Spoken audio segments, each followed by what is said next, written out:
What is Schedule K-1 on eSmart tax?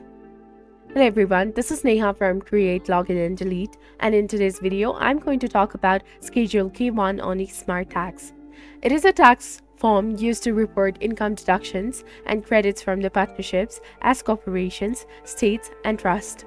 It's not typically generated by eSmart Tax or any other tax preparation software. Instead, it is provided you to by the entity in which you have the ownership or investment.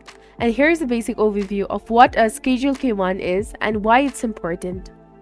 Schedule K-1 are issued by various types of pass-through entities, including partnerships, S corporation, states, and trusts.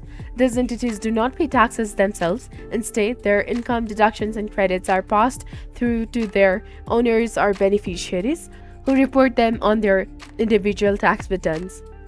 A Schedule K-1 provides detailed information about your share of your entity's income, deductions, credits, and any other tax-related items. This includes items such as ordinary business income, rental income, interest income, dividends, capital gains, or losses and distributions.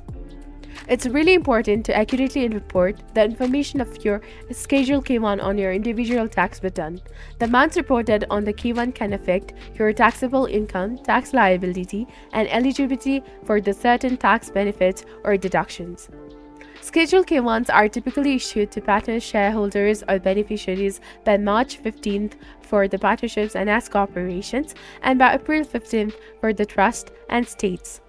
You must report the information from your Schedule K-1 on your individual tax return, which is usually due by April 15th or later if you file for an extension.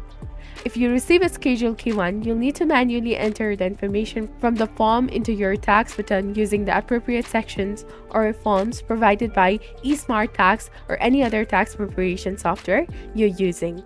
Make sure to review the instructions carefully or consult with the tax professional if you're unsure how to report the information correctly.